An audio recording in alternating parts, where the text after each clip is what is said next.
welcome to the Brett Anthony Show. We've got a few things on the agenda today to talk about. Mainly, we want to talk about things like infiltration into this country by foreign adversaries. The 4 years of Biden was very destructive to our country.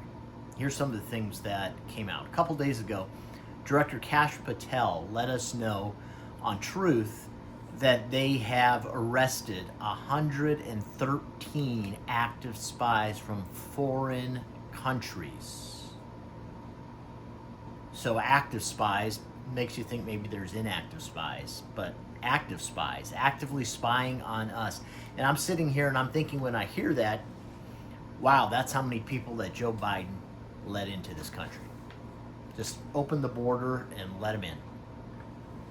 113 foreign spies. So those are the ones they've caught so far. Kash Patel also pointed out that counterintelligence arrests were up 53%. 53%. That's really high. That tells you probably not a lot was going on in the previous administration. And who are these people getting arrested?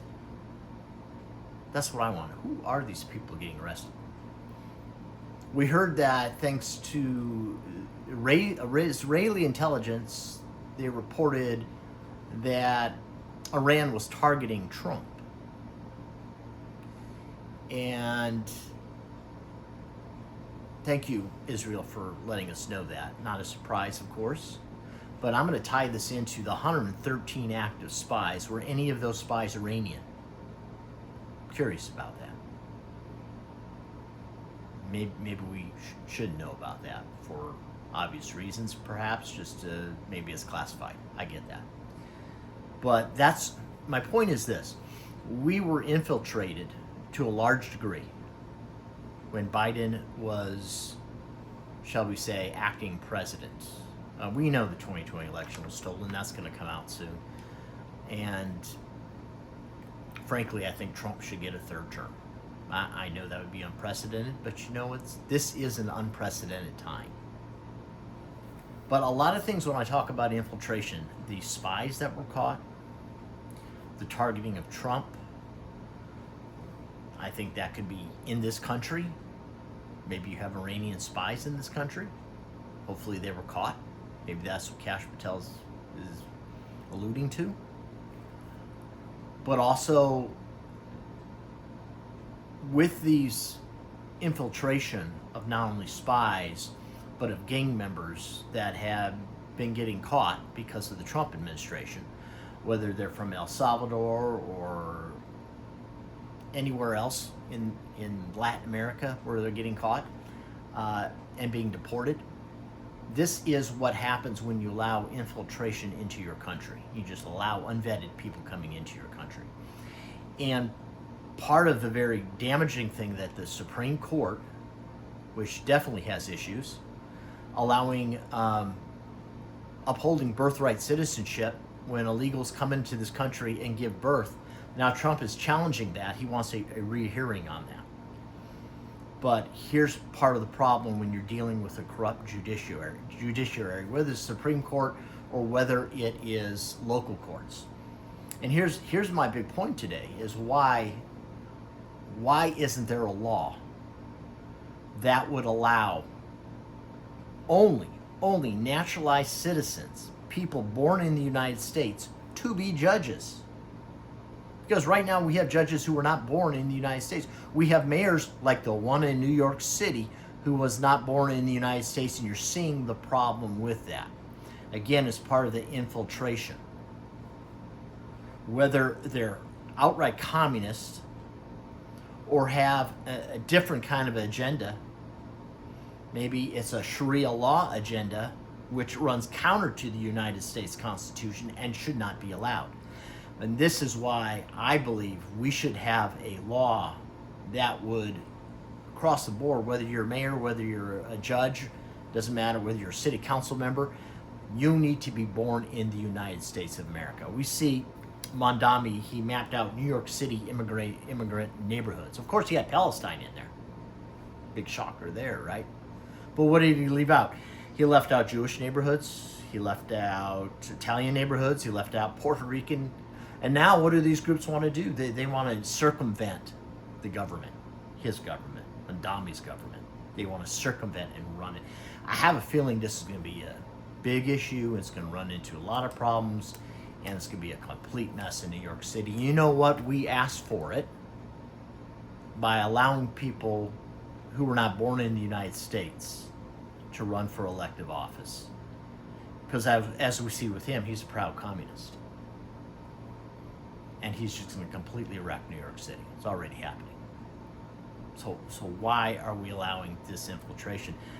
We saw that Marco Rubio stepped in, where Tim Walz, governor of Minnesota, let this Laotian illegal immigrant who's been here for 20 years, who was about 20 years ago systematically raping a 10-year-old girl over and over and over again, and got away with it, got pardoned by Walz, a Democrat in Minnesota. And Marco Rubio stepped in and said, you know what? We're not going to allow that. We're going to arrest you and we're going to deport you. And that's what he did. But kudos to Marco Rubio. Wow. You know, I think he's going to be a good president one day. I really do. I think and when you think about how far Marco Rubio and President Trump have come, if you can remember back 10, 11 years ago when they were both running for president, they were at each other.